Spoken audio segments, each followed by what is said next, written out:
Hello and welcome back. I'm Nettie Owens. This is what businesses need to know right now. And I have Lynda Katz Wilner with us today. Welcome, Lynda. It's good to have you here. It's great to be here.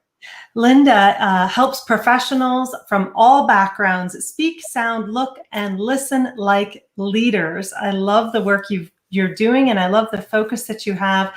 This includes public speaking, professional presence, voice improvement, and helping modify regional dialects and foreign accents. Her clients learn to balance visual, how they look, vocal, how they sound, and verbal, what they say, to come across with consistent professional presence. It's lovely to have you here. Thank you. I haven't memorized it yet, but that would probably be, I think about that with the bios that I read, how to not read them, but you'd really have to memorize them to not read them. Maybe you can give me a trick after this. Some tricks for that. I bet you do. I bet you have quite a few tricks up your sleeve. And so I'd like to just kind of jump right in here.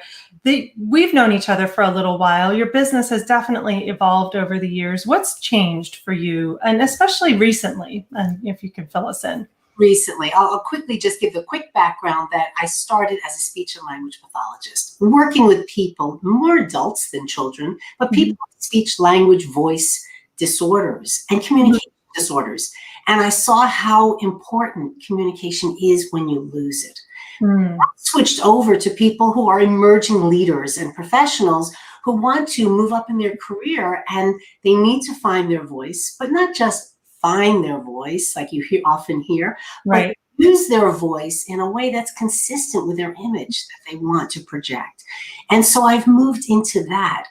Over the years, I started working with international clients who needed help because not that they needed to eliminate an accent, but because of their accent, their expertise wasn't getting translated or communicated effectively. And so you have these doctors and scientists who are brilliant and have advanced degrees, and when they get up to present, you have trouble understanding them. So I started helping people with that. And then, as I know you want to talk about, we got to COVID. Now, people have remote and virtual meetings, which I've been doing virtual for years, Nettie. But what started happening, we started having networking events and meetings, and everything was virtual. And what happened? People thought they could be casual. Right. People thought they could have the laundry basket in the background, cat walking across the screen. And some people will argue and say, that's authentic. I will say that yes, there's an authenticity that we like to have, but we're always sending out signals and messages about our professionalism. I have learned watching people in Zoom meetings back in March of 2020 that the person who I thought was so polished and professional had an alter ego. He was showing that alter ego, and for their line of business, it didn't work. Now, for some people, it works fine. Right. So I don't have one way to do things, but know what image you want to project. And so I started working with a lot of people to pay more attention to what are they sending out in these virtual meetings, visually, vocally, and what are they saying? Because we've been to a lot of Zoom meetings that go on and on and on.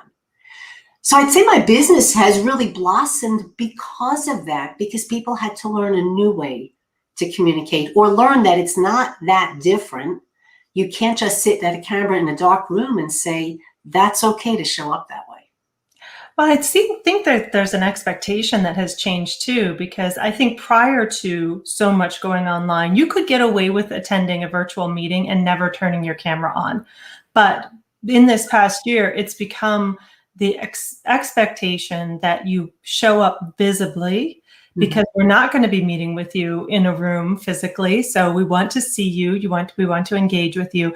So turning the camera on has not been optional. And perhaps people who didn't feel comfortable before being in front of the camera are now being required to be in front of the camera and don't necessarily know how to do that well or present the way they would want to present. I think the fact that you've adapted the way that you're working and how you work with clients to bring those skills to this new medium is brilliant, and certainly I'm sure has relieved a lot of performance anxiety that may come with showing up in a new and different way than they might have in the past.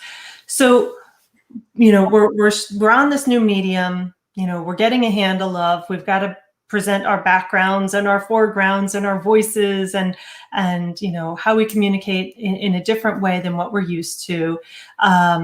What are those communication skills that we really need to be focusing on as business owners in order to be successful?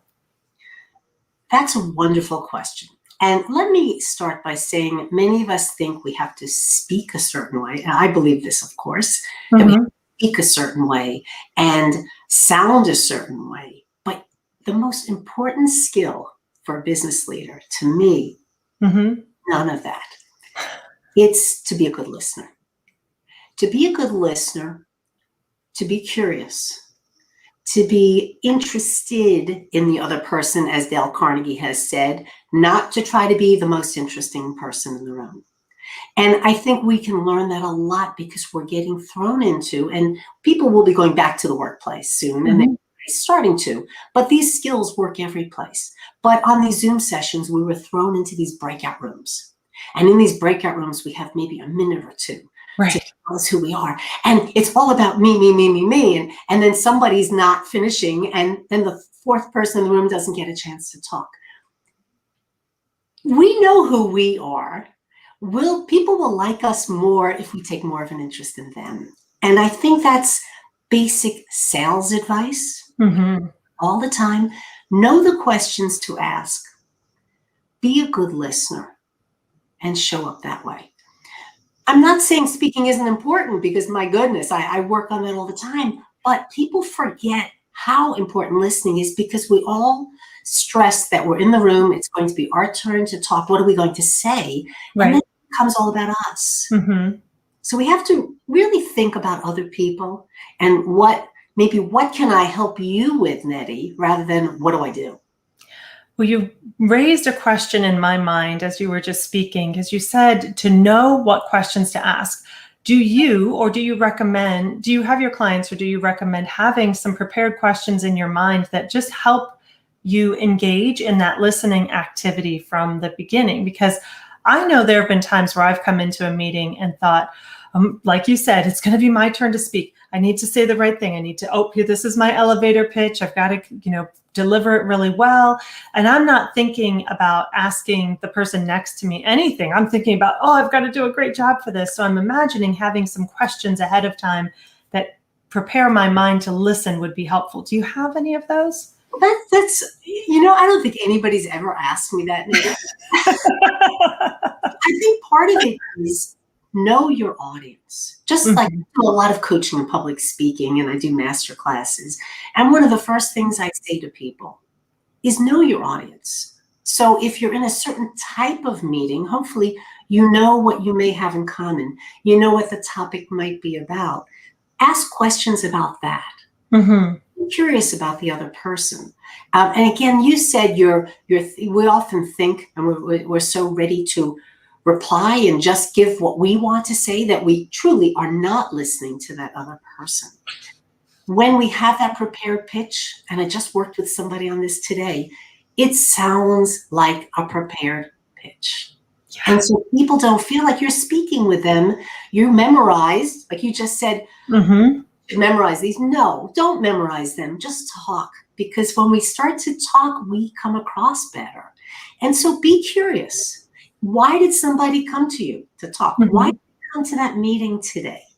What do they hope to get out of this breakout room? Turn the tables. And when you get other people to talk, it comes naturally, like a conversation, like we're doing here today. I love it, even just the ones that you shared. What brought you to this meeting today? What would you like to get out of it? Those are great conversation openers and will put you in the mindset of listening. And speaking of that, I think we could probably go on for a long time after I haven't even gotten to all the questions that I had to ask you, but there's a great way to get in touch with you if you're watching this show and you would like to know more about what Lynda is sharing. Lynda, how can they get in touch with you? Certainly my website at successfully-speaking.com. linda.com. I think that's the best way because I have a contact list. My phone number is there instead of remembering all that. Follow me on LinkedIn. I do have a Facebook page, Successfully Speaking, as well as a LinkedIn company page, Successfully Speaking. And sign up for my newsletters through my website because I send out tips every Tuesday, video tips of strategies to be a better communicator. Excellent. Thank you so much. This has been truly insightful, and it's been great to have you on. For those of you watching, if you've enjoyed this, Lynda's interview, as well as all of the interviews that I've done for What Businesses Need to Know right now, can be found at whatbusinessesneedtoknow.com. Check it out. Leave a comment. I'm always happy to hear what you have to share. Take care, and we'll see you next time. All right. Great speaking with you.